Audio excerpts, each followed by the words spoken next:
Yo, yo, yo, we are live. Hopefully everybody can get in. If you're just now joining, make sure you comment in the section saying that you are in. Fundamental Monday. We're back again, June 22nd. Welcome in, everybody.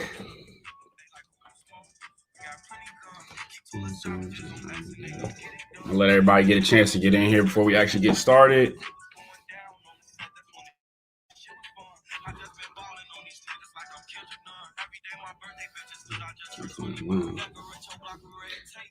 Give everybody a chance to get in once again. Welcome in to the Fundamentally Sound Podcast. Today is Fundamental Monday.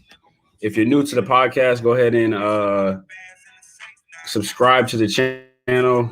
Hit the bell icon for all notification purposes whenever we go live. But today we're going live. Got a big day ahead of us. Big news. I'm going to give everybody a chance to kind of get in here before we actually get started. So when you get in here, comment your favorite NBA player of all time.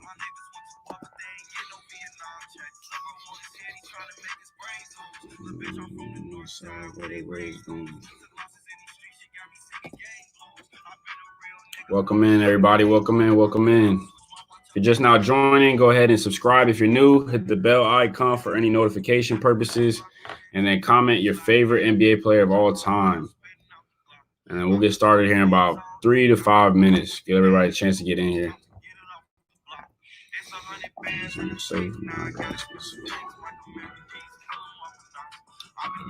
Let's see. We're gonna get everything loaded up here. Make sure my audio and video is working. If anything's wrong on y'all's end, just let me know. But for the most part, I think we should be good. I got my boy John coming on later today for the debate section. But other than that, y'all gonna be stuck with me for just the news and everything and whatnot. But we got some big news ahead of us. And then we got a pretty good debate for later. So hope y'all tune in to the end. Let's see.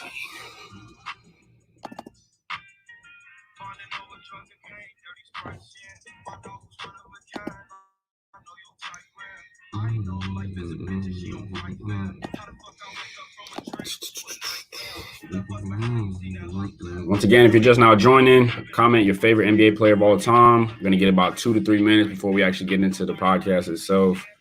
Going to give everybody a chance to get in. If you're new, subscribe to the channel. Hit that bell icon on our channel so you can stay up to date on notifications.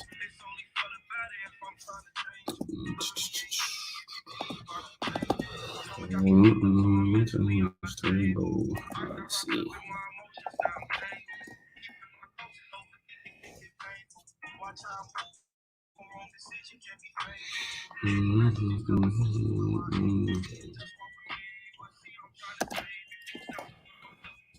About 1 minute, guys. 1 minute. Give everybody a chance to get in here.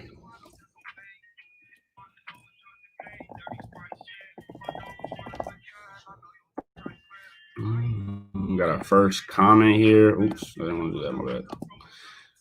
Why is your head so big? Hey, yo. First of all, my head is not that big. It's a lot smaller now that I cut my hair. So I don't want to hear that. Okay, we're not going to start this podcast off like this.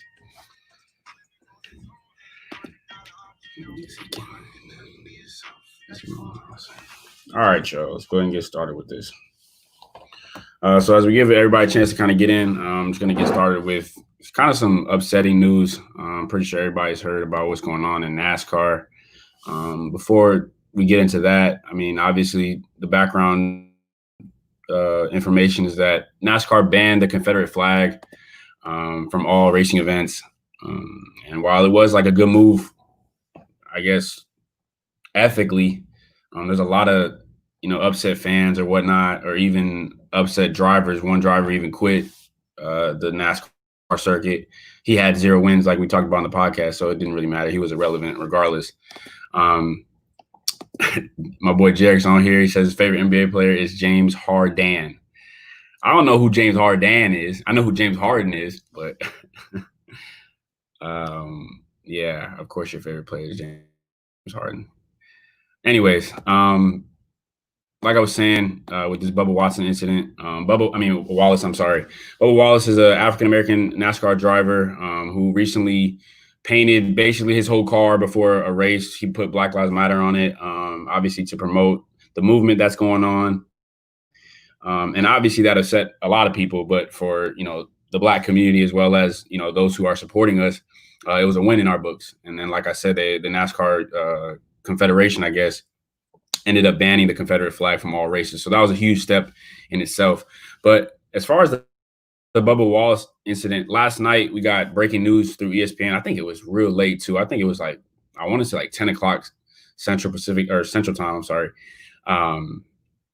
There was a noose found in his, I guess, locker or his stall or whatever, his racing locker or whatever. And it was found in there last night before a race today, actually. He actually raced today. And, it's very upsetting. It's very disturbing to know that there are still individuals out there who are, while they're upset, they're showing it in the wrong ways, I guess. And it's still upsetting to know that society's like this as a whole. So it bothered me a lot. I know it bothered a lot of my friends, and a lot of people on Twitter, obviously, were upset as well. But I think the most interesting news that I got out of it, I talked to my dad earlier today, actually, about this. And they found the noose inside, which is, if most of you don't know what a noose is, basically used to hang. It was used to lynch Black folks back in the day. If you guys didn't have any knowledge about that. So that was found in his locker or his stall, whatever. But what was more upsetting about it was that apparently the rumor is that he placed it there himself, which, I'm not going to get into why that rumor may be true, because I don't believe wholeheartedly that was true at all. I think that it's upsetting to know that people would actually create that narrative, that somebody would put something like that, in contrast to what he's been fighting for. He paints his car all in the Black Lives Matter thing, and then to put that himself, to kind of taint that on himself. I don't think he would want that much attention. I don't think that would be necessary. So I think that narrative or that rumor is completely false, and it's very upsetting to know that people are trying to push that on him. But as far as what NASCAR did about it today, if you guys want to look it up, I don't know if you guys care that much, but basically all of NASCAR, they bonded with him. They ended up pushing his car, the beginning of the race. All the other NASCAR drivers got out of their vehicles, and walked with him as he drove in his car, just to show support. And that obviously meant a lot to us as a Black community, but I know it meant more to Bubba in itself. So very bothering news, but I had to bring it up just because that was breaking news that came in last night. But as we move on, we're going to get into some, I wouldn't call it a start bench cut. I'm going to call it pick three, just because that's what the debate was on Twitter. But I'm going to pull up an image for you guys.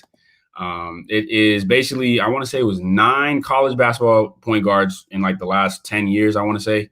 And you have to pick 3. So obviously when I pull this image up, I want you guys to comment your 3 that you have, and it can be your favorite. It can be the best 3 out of the 9. I'm picking the best 3 out of the 9 so that I can create some hot takes and whatnot. But let me go ahead and pull this up for you guys. Hopefully it works. I'm pretty sure it'll work. All right. So this is the image here, so most of you guys can see. So just to kind of run down, I don't know why it's not. Okay, there you go. Okay, so just to kind of run down these 9 point guards for those of you who may not know. At the top left here, we got Steph Curry, went to Davidson. Middle here, top middle, we got Lonzo Ball, went to UCLA. Number 2 pick, I want to say.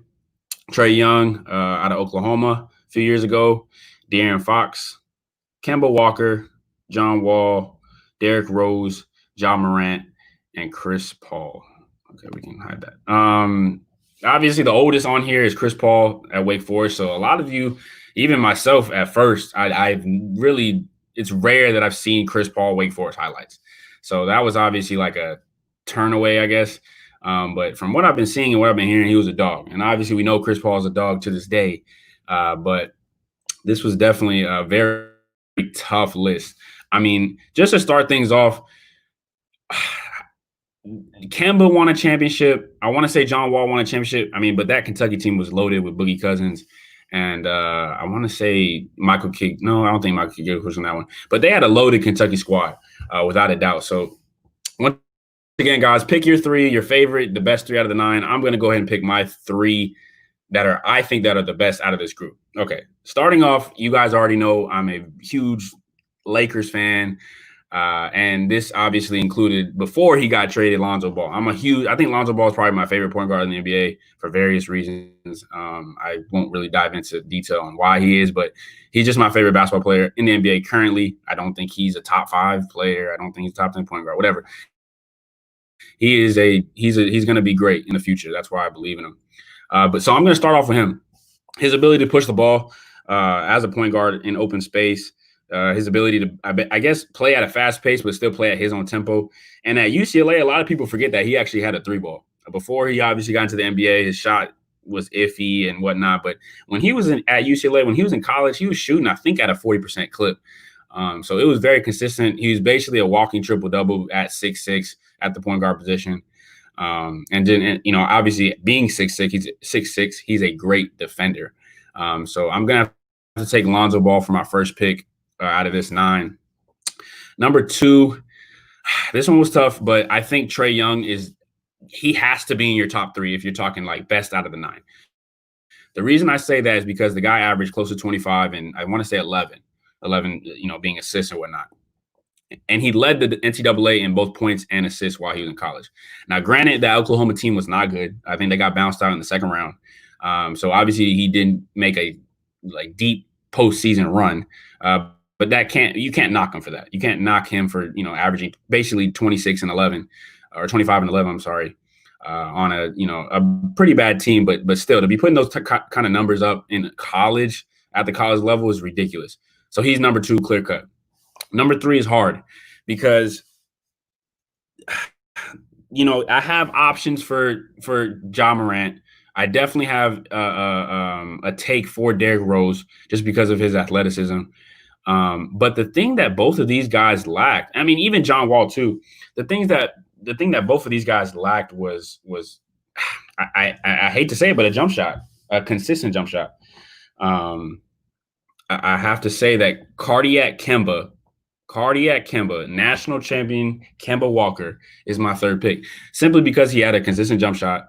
He led that team to a natty. So, I mean, obviously he's a true winner, born winner. And his ability to create space, everybody knows him for that lethal step back he did in the Big East Championship. I forgot against who, man. It just ran through my mind. But his ability to create space in the half-court setting, his ability to find teammates, I know he was a efficient playmaker as well. So he's going to round out my 3. Steph is obviously a good one, but he couldn't defend in college. I mean, obviously, he still can't defend to this day, but we won't get into that. De'Aaron Fox, like I said, his jump shot is very suspect too, and his Kentucky team sucked. John Wall, very good pick. That's a great pick too. I know I looked him or undermined him, but John Wall is a very good pick. Athletic, freaky defender. Led his team to a natty too. And then Chris Paul, like I said, it's just the thing about Chris Paul is he's undersized. Can't knock him for that, but when you talk about putting him against these other 8. I can't put him in the top 3, unfortunately. So rounding out my 3, once again, I'm going Lonzo Ball, Trae Young, and Cardiac Kemba. But once again, guys, let me know who you guys pick in your 3. Like I said, favorite 3, best 3. Let's go through these comments just so we can go show the viewers. Are you okay? Are you okay in the head? Are you okay? You need help. I just want you to know that, okay? This is not even – I'm done with you. My boy John commented, Kemba, Ja, Trae. That's tough. That's a good one. I'm interested to hear on the Ja reference, John, so let me know what you think on that. Coach K, welcome in, Coach K. Hope everything's going well. I see you got the new podcast going up, and I see you guys got the new sort of AAU team going. So good luck on everything on that, Coach. But he got Steph, Kemba, and Chris Paul. He also says John Wall's tough too. He says that point guards ain't supposed to lead a team in scoring. Yeah, Coach, I know, but I mean, for Trae Young to lead not only the team in scoring, but the whole nation and average a double-double, that's tough. He says, how did they get their teammates going? Very understandable. Oklahoma, obviously, Trae Young didn't have the best team, but I mean, I can't name a second player on that team. So you do have a fair point. there. I can't even name another player on that Oklahoma team. He says, how well did they run their team? Obviously, a key part of going off on that whole point guard role. So I like that. I definitely am intrigued by that. But going back to Coach K's original three, and then he added John Wall to this. So Steph, Kemba, Chris Paul, or John Wall. I like it. Chris Paul is definitely the definition of a point guard. I'm interested to see Coach K. Why Steph, though? What's the difference between Steph and Trae Young in college, obviously. But I want to know because, in my opinion, Trae was the better college basketball player. But I'm interested to see why. Jared commented, Zoe, Wall, and Kemba. I love it. The Wall pick, I mean, like I said, I can't argue against John Wall. He led his team to a natty, athletic, freaky defender, playmaker. I can't argue against that. So that's a good one too. I like that, Jared. Coach K says old school. What you mean old school? I think he's talking about the point guards, how they run. He's old school ball. He's an old head guy, so got to get in there. John says Ja play with a chip on the shoulder, was a true leader for his team, without a doubt. I think Ja is the biggest underdog, obviously going to Murray State out of those 9. So I definitely have to agree with you on that one, John. And the thing about Ja too is that, coming from Murray State, like his ability to push in the postseason was unexpected too. I want to say he ran through that Florida State. Was it Florida State? I want to say it was Florida State. He beat in the first round of the tournament. I think he dropped like 20 and 10 or something like that. So definitely play with a chip on his shoulder. And I mean, it's translated really, really well into the NBA, where I'm excited to see his growth as an NBA player. But guys, that was I like that pick 3. I think I'm gonna do more of that, like pick 2, pick 3 kind of thing. If I can find images on it. Hope you guys enjoy with that as well. Kind of mix it up with a start bench cut kind of thing. But thank you guys for tuning into that. Oh, we got some more. I'll give you Coach K said I'll give you Steph and Trae equals out. Okay, I'm glad we can agree on that. Like I said, my thing on Steph and Trae is this. Steph was definitely the better point guard. I mean, he led that Davidson team throughout the postseason. So I'll give you that he was a better leader, quote unquote. And going to a smaller school, obviously, that's a lot tougher. But the thing about Trae is Trae was obviously the next Steph. So in my opinion, if you're going to be the next guy, you're going to have to elevate your level even higher than the original guy, right?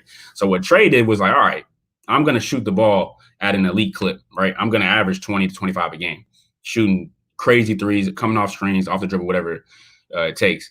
But he also did it in passing, right? And obviously his volume was very high at Oklahoma. I mean, the offense ran through him, the team ran through him. And like we said, I can't name a second player on that team. So because he elevated Steph's game by averaging a double-double, I just have to give it to Trae. And then obviously his game's translated to the NBA, and you see what he's becoming. So it does equal out, but I got to give the knock to Trae just because of statistic-wise. Chris, okay. I think I'm going to have to ban you from all podcasts, like ever, just because of this ignorance. Like, you can't even spell intramurals wrong, right? Like, come on, bro. Like, come on, get it right. But Coach K, Steph changed the game even in college. He did, without a doubt. And like I said, he led the way for guys like Trae. But Trae's ability to not only be Steph, but be Steph 2.0, I got to give it to Trae. Oh my gosh, I'm tweaking. But yeah, that's a good one. I like this debate, guys. I hope we can keep this one going with the pick 3s. All right, so moving on into our news section, guys. Our news section for today. We got a lot of news, so stick with me. Stay with me. I know it's a lot, but I promise I won't be boring and whatnot. And obviously, guys, give your takes on everything that I have. If you guys have any opinions, if you have any hot takes, without a doubt, put it in the comment section. All right, so for the first news of the day, we have Dak signing his contract. So Dak signed, I want to say it was a $31 million contract today, an exclusive franchise tender. I want to say it's like a franchise tag from what I've read. But this is good news for us, right? Obviously, we were waiting for some type of contract to be signed by him. Andy Dalton came in and gave Dak a scare. So he wasn't going to get the 40 million, not even close. We're going to give him 31. I'm glad we're doing it. We're not going to touch base on this. I'm a Cowboys fan. A lot of my friends are Cowboys fans. We're not going to touch base on this too long. Just know that it's well deserved. I don't care what anybody say. He is a great leader. He's a great quarterback. He deserves every penny of this 31 million. Say what you want. Going into the next one, let's talk about the NBA return and specifics on the news that broke when they gave the details about the NBA return, right? So obviously, they had, broke the news like, hey, we're going to go to Orlando, whatever. We're going to go to this bubble essentially. And, teams are going to be broken up in certain hotels or whatnot. And, obviously there's only going to be 22 teams. So we got the big details, right? So then we got into like little small details. The first big one that I read up on, or that came to, my mind when I saw it initially, was this ring that they're all getting, right? I think everybody's seen that. If you haven't, please go look it up. I'm pretty sure it's like confirmed. I don't know if it's a rumor, but I'm pretty sure it's confirmed. So every player is going to get this like ring that they wear inside the bubble of Disney World, worldwide of sports complex, whatever, right? Every player is going to get a ring. From what I've read, the ring is going to be sort of like a magic predictor, right? So apparently it's going to be able to predict your vitals or whatever. It's going to be able to predict if you have COVID symptoms. It's just, it was weird looking at it because it didn't look realistic. But I mean, like it says here that it's a smart ring that's capable of predicting COVID-19 systems up to 3 days in advance with a 90% accuracy. My take on that is like, I mean, where is this for our essential workers, like our teachers, our nurses, our doctors, whatever?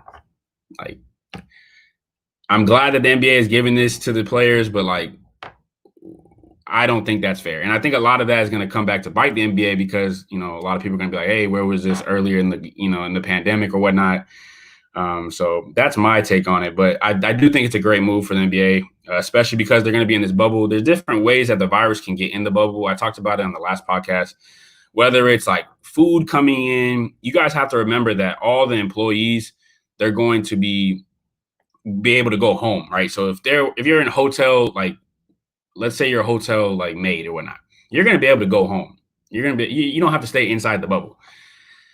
Let's say for some reason at home, they catch the virus. They bring it into the complex or the bubble, whatever. Now we have a lingering positive virus inside the bubble. So obviously the virus can slip in through multiple ways. But being with that said, this ring is going to be able to help out a lot just because we're going to be able to tell, okay, hey, you have symptoms, be careful, whatnot. But my biggest issue is if Giannis, LeBron, AD, Kawhi, Paul George, Russell, James Harden, if they go positive and have to quarantine or self-isolate for 14 days and we're in the, conference semis, the conference finals, do you delay it? Do you delay the season? I don't know we need to know more about those precautions, essentially. Coach K said NBA. That's a good point, Coach K, because honestly, these rings, what I'm seeing is their tracking devices. I think that the NBA is using these rings to, they're for COVID, but they're more for these NBA players not going to stay in this bubble. Like you said, Coach, they're going to go to the club. They're going to go see friends, whatnot. Bron's going to go to Miami to visit D Wade. Bron's not staying in the bubble. Everybody knows that. So it's weird, but hey, they're doing what they got to do. Some other key details that I, ran through when I was looking at it was that all teams are going to be split into hotels, right? So you have your top 4 or 5 seeds in the same hotel, your middle of the pack seeds in a different hotel, and then your bottom seeds like the Pelicans, Blazers, Spurs, all of them in another hotel. So how it works basically is that before the season actually starts, they're going to get to have 3 scrimmage games. And then they play the teams that are in their hotel, right? Those scrimmages are going to be between obviously the Lakers, Bucks, Clippers, Miami Heat, Boston Celtics, Raptors, whatnot. And then you have the Pelicans, Spurs, Blazers, Wizards, all the bottom tier teams. They're going to scrimmage. And this is before the actual season starts. So that's how they split up the different hotels. The NBA provided them with barbershops, manicured people, video games loaded up in the hotel, swimming pools or whatnot, ping pong tables. I mean, they're just spoiled. I mean, they are spoiled. There's no reason to want to leave the bubble, but obviously players are going to leave the bubble. So there's a lot of key stuff that they're going to get. Definitely spoiled the hell out of them. But I mean, hey, you got to do it because they're going to get bored inside that bubble for sure. And then some other news as far as game wise, I want to say game management. I don't know how to explain it, but the refs are not going to be required to wear masks. So that's going to be an interesting take to see as far as them blowing the whistle. I know. So for my job, not to get too deep into it, but basically I'm in charge of handling student officials, so refereeing games. For us, it's like we don't want students blowing that whistle because the saliva can just travel. I want to say the saliva can travel like 10, 15, maybe even 20 feet. So obviously it breaks social distancing guidelines. So for these NBA refs, they're just blowing their whistle, no mask. I mean, it's just out there, right? Saliva just traveling.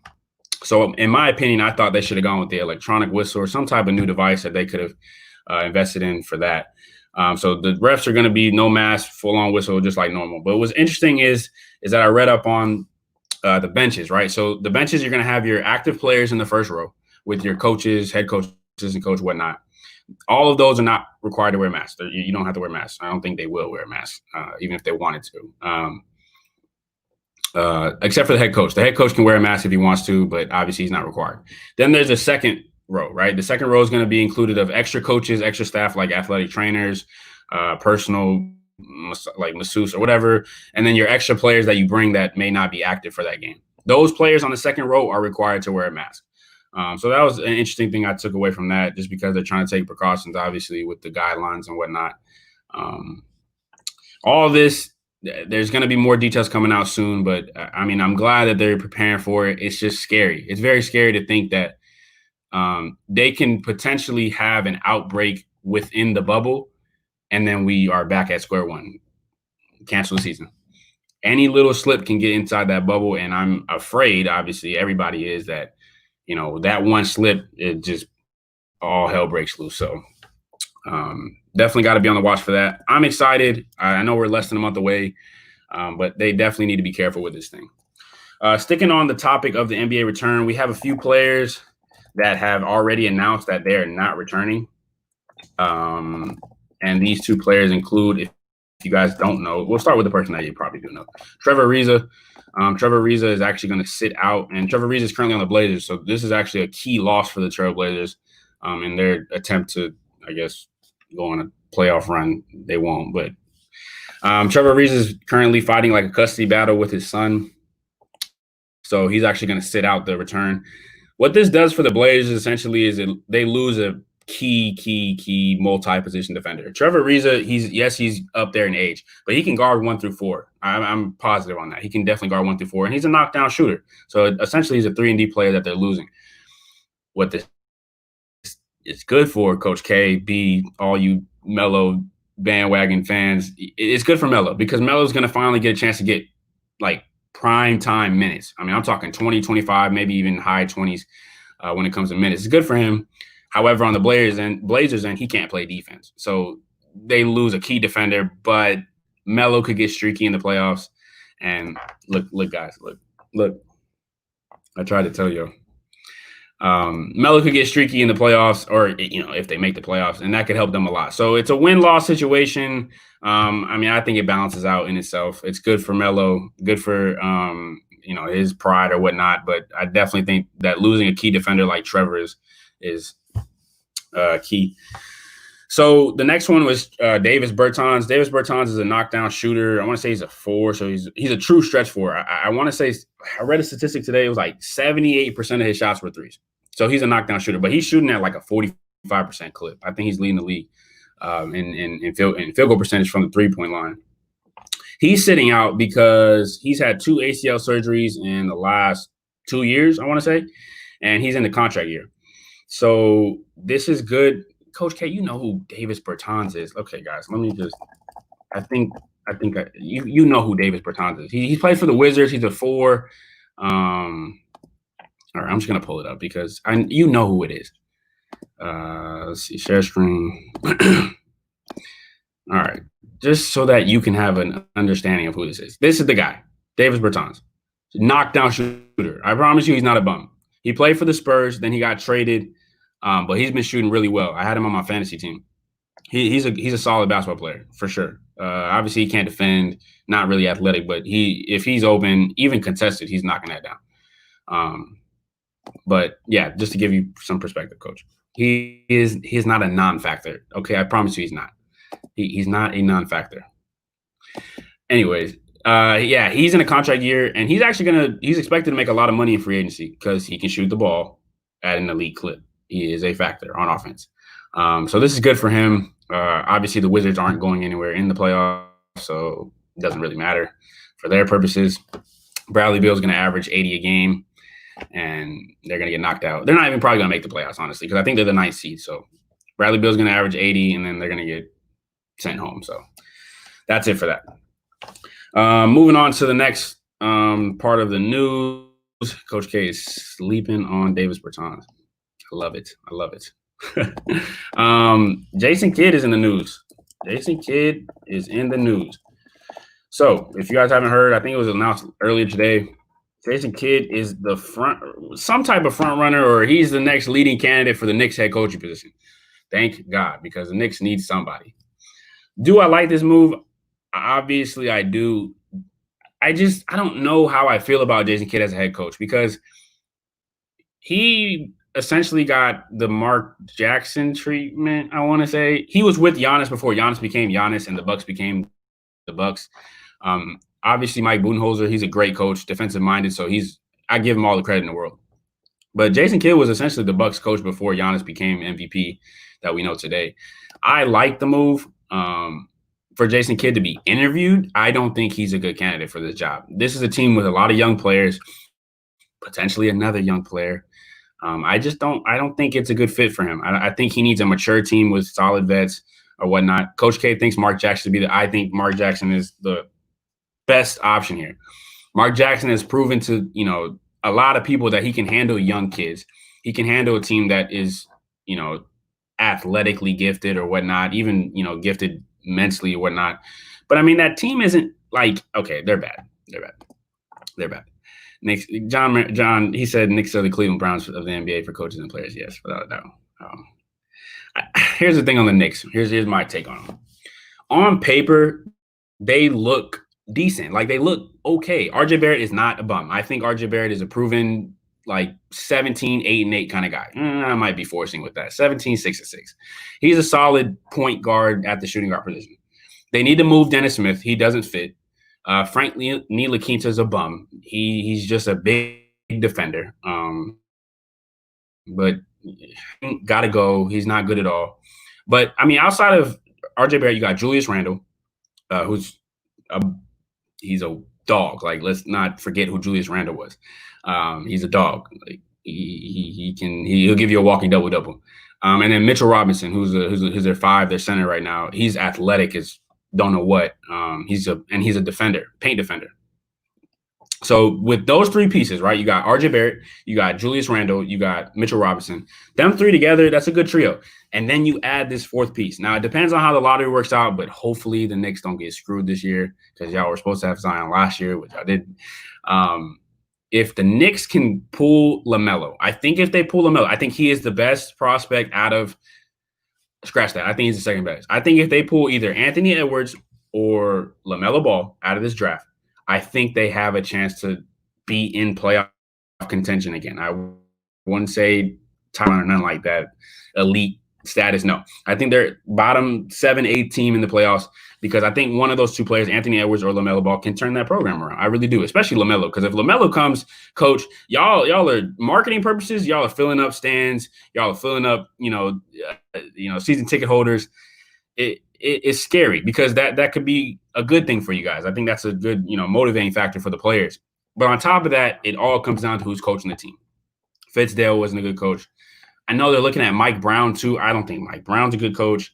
I think he's a fraud, honestly. Yeah, LeBron carried him in that 2003 finals. He just sits under the wing of Steve Kerr over there in Golden State. I don't like Mike Brown. I really don't. I never have.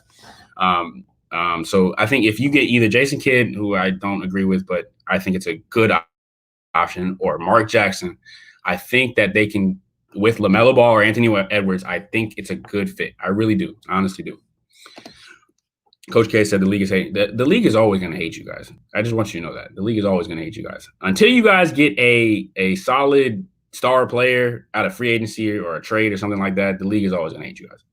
But who knows? I think LaMelo coming to y'all, that narrative may change. He also says Ty Lue could be a good coach for the position, or a good position for the coach. You guys know what I mean. Ty Lue's another good fit. I think he's a good leader and role model for those, young guys, and he can relate to them because he's still young for his coaching position. So that's a good fit as well. All right, so moving on to some more basketball. We're going to go into college basketball. I don't know if you guys know who this is, but Cade Cunningham is, I want to say, a potential number 1 pick in the 2021 draft. He is, why is it not? Okay. We're good. He is a potential number 1 pick for the 2021 draft next year. He is a phenomenal prospect. I mean, I think he's like 6'5", 6'6", strong, can shoot, can attack the basket, can defend.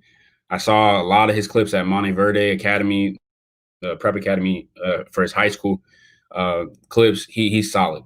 He's a solid player. It's tough between him and Jalen Green because Jalen Green is just, his athleticism is out the gym. But Cade Cunningham is definitely the more balanced player, in my opinion. But he decided to stay with OK State. So a lot of you guys don't know, Oklahoma State went through a NCAA violation sort of scheme or scenario or whatever. They basically got banned from all postseason play. The NCAA said they can't compete in any type of NCAA tournament when they have one next year. Any type of March Madness, Oklahoma State is banned from, for those of you who don't know. So what this did was Cade Cunningham had already committed to Oklahoma State before this ban got placed. So then, obviously everybody was going through social media. He deleted his commitment video. He took Oklahoma State out of his and I think he was just thinking, he was just pondering like, hey, what should I do? In my opinion, his idea or his philosophy to stay with Oklahoma State was a poor decision, a very poor decision. I understand the loyalty because I think his older brother's a coach there, or I think he's a coach. So the family ties is understandable. In my opinion, I think it was a wrong move because in the NCAA, you need to be able to show that you can play in the postseason. Nobody watches the NCAA regular season unless you play for a Duke, North Carolina, Kentucky. Like if you play for a Power 5 school, okay, people will tune into your games in the regular season. For a guy that's going to Oklahoma State, I don't like the move to stay there if you cannot play in the March Madness tournament. That's your time to shine. Ja Morant, he was phenomenal in the regular season, phenomenal. And I'm not going to say that he wouldn't be a top 5 pick if he didn't play in the postseason. But his ability to take down Florida State in the first round of the NCAA tournament, that really turned heads, right? Because then he got a bunch of attention, right? Now it's like, okay, he can play in primetime games. He can play against elite competition, right? It's the same thing with Trae Young. Trae Young went to Oklahoma, averaging 25 and 11, playing sorry competition.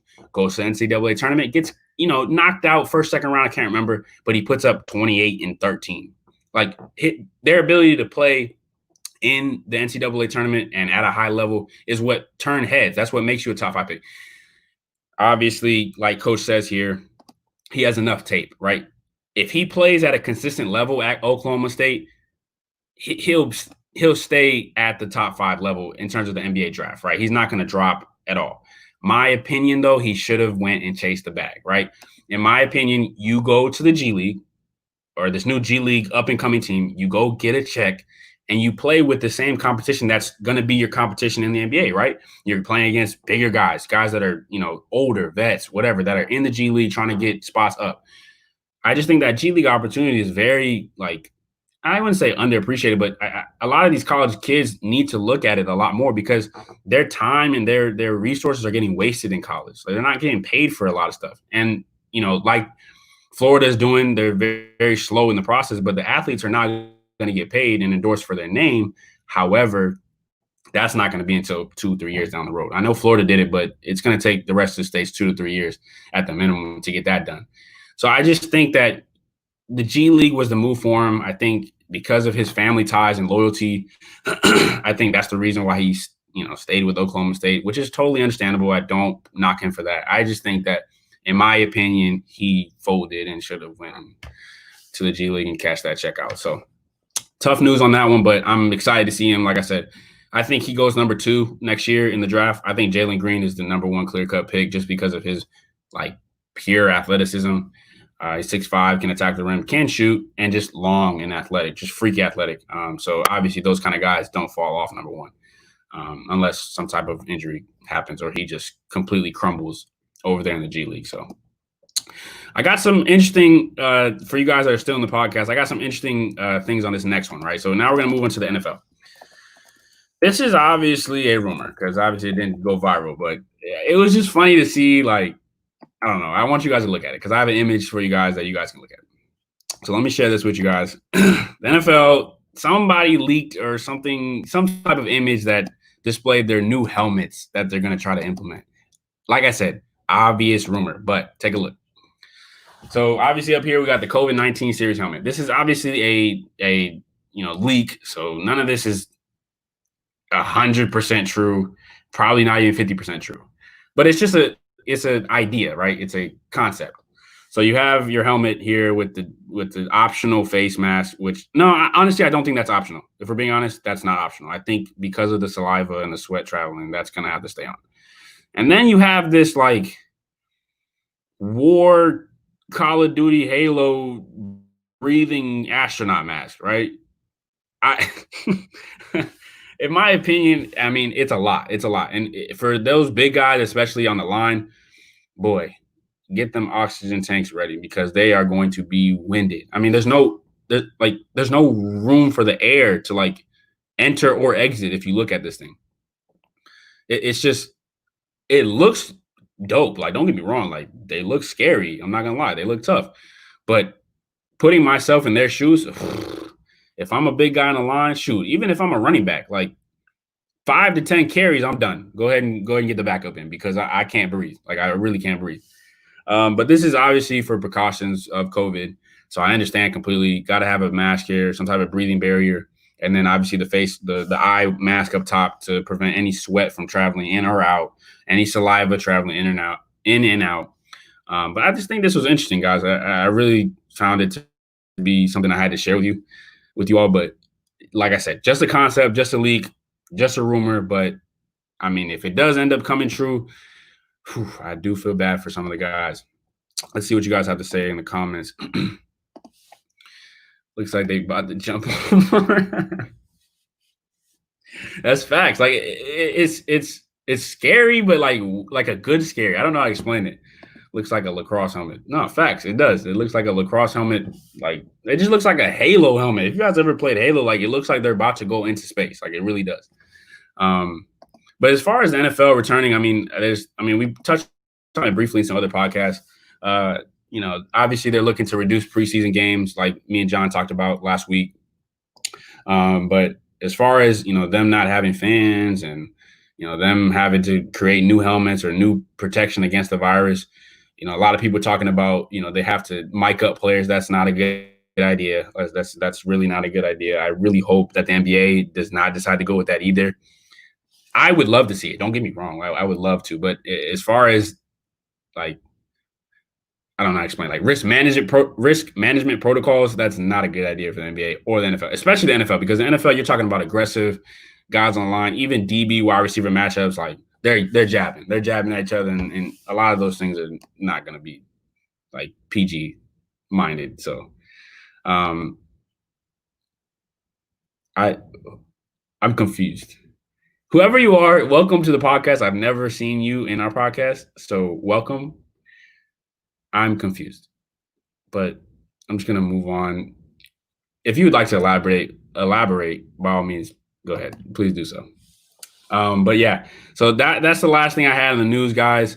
I know it was kind of lengthy, but I had a lot. It's been a long week, so I'm glad that I got to actually show you guys that. But now I'm going to bring in my boy John. John, if you want to accept that link I sent you, I think I sent it to you. I'm pretty sure I sent it to you. I'm going to get him in on here so that we can start our debate for today. Oh, there he is. Perfect. All right, I'll let you guys get a little introduction from John. See how he's doing. Hold on a second. So we can start. Johnny boy, how you doing, my man? I'm good. How's it going, Nick? Chilling. How's everything going in Arizona? I think we're on the downhill. We're doing bad.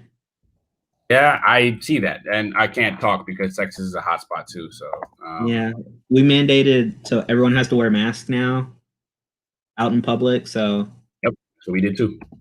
yeah, so we got that for 2 weeks, and then 4th of July, and then we're gonna have another spike after 4th of July. So For sure. Yeah, it's definitely the second wave. It came. It's real. A lot of people definitely thought it was a fluke, but it's tough. It's looking like it's going to be a rough summer. So yeah, I like your tweet the other day. What's up? I said I like your tweet. For those of you who don't follow John on Twitter, or don't have a Twitter, whatnot, John actually posted a tweet that said, "Stay inside," basically, like stop being selfish, stay inside. John, you want to elaborate on that? Yeah, I mean, I think everyone's probably seen like the probability thing. Like if I have COVID and wearing a mask, but you're not wearing a mask, it's like 70% trend.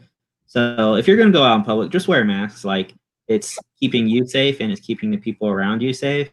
Because I mean, the problem with Arizona is like it's hot here, and so we have like a lot of like these pool clubs. So like you go to this resort and it's just like these huge pools, and no one's wearing a mask, and it's ridiculous. Thanks. So like that's why the COVID is so bad here.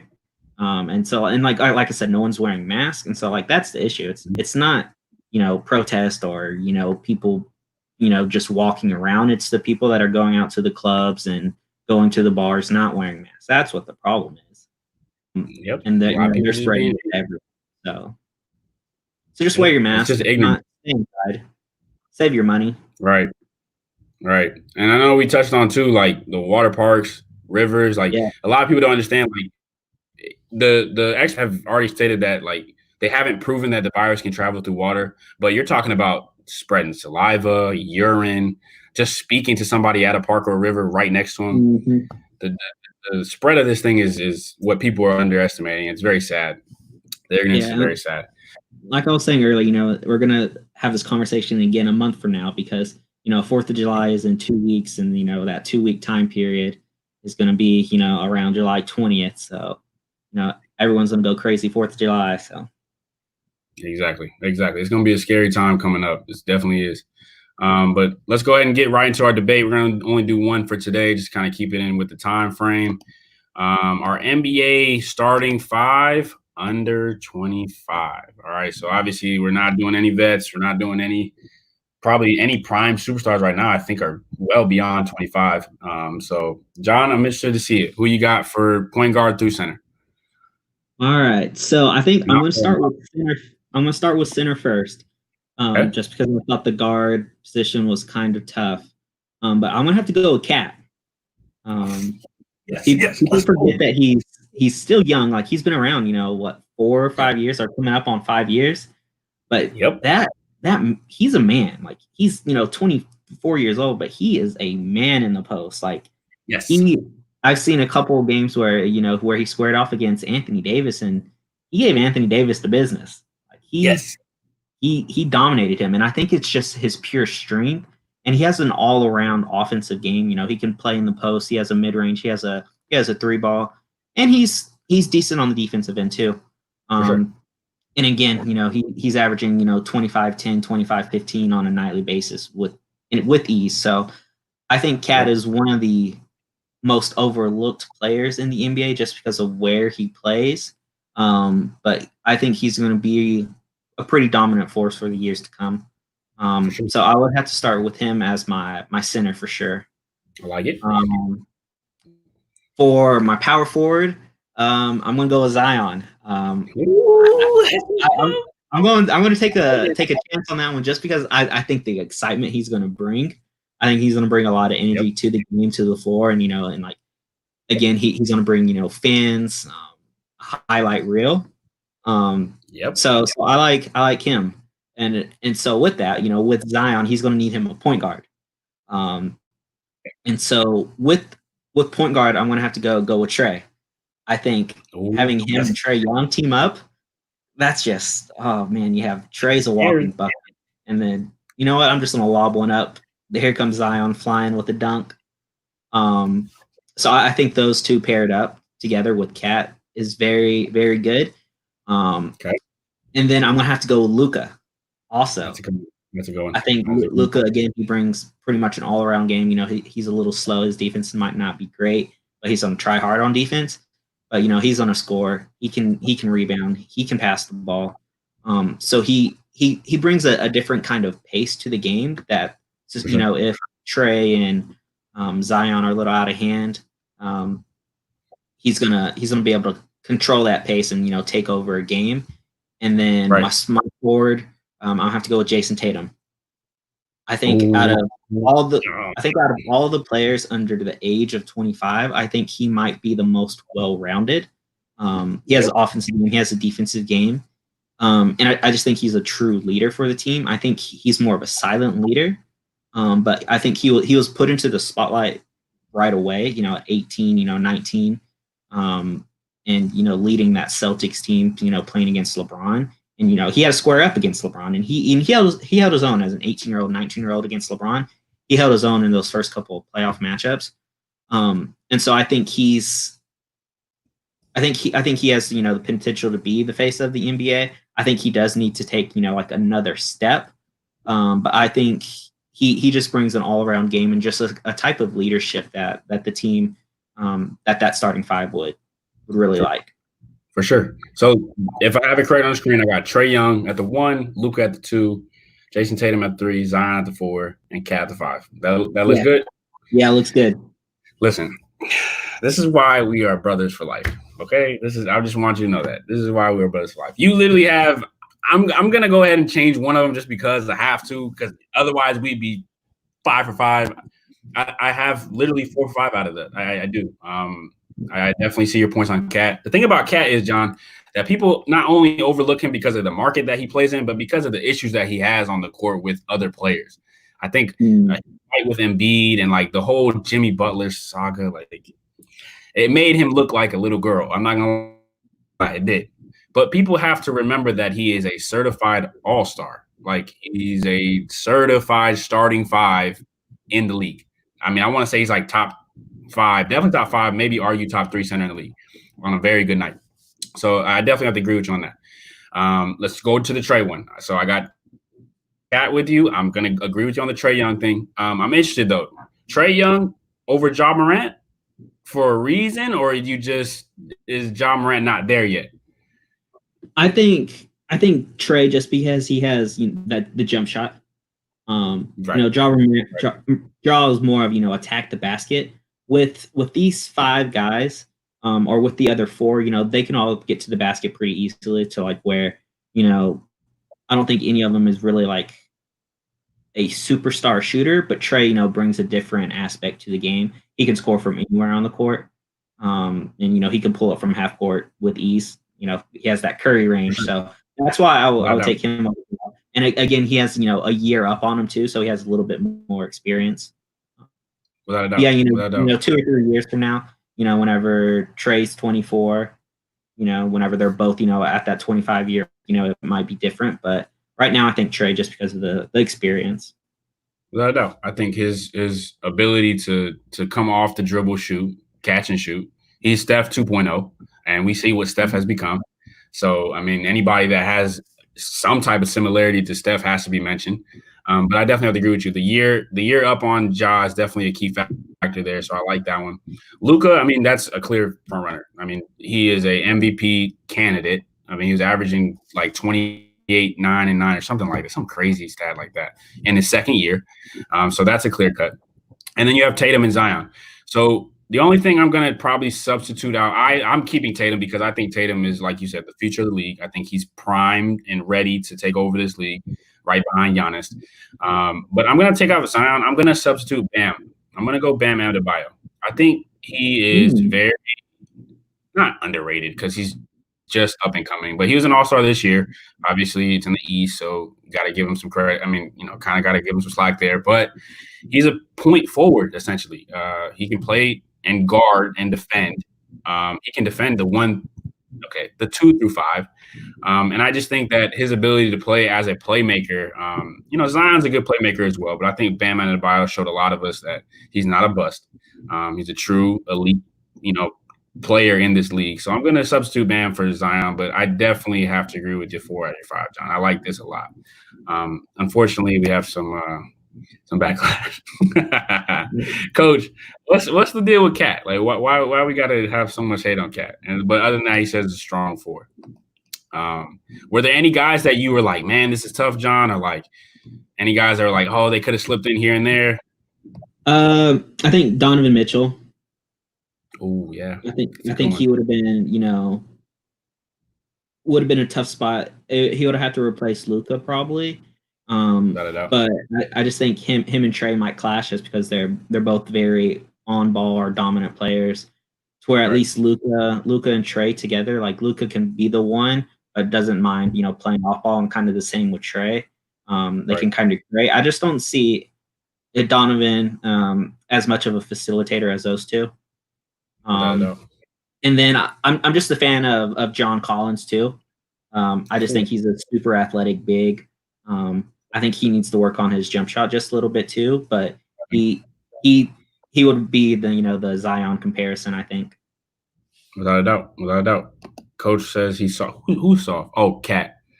See, like this is what I'm talking about. The narrative. See, the narrative that he's soft because he's been bullied in Minnesota. But by Jimmy Butler. Jimmy Butler is mean.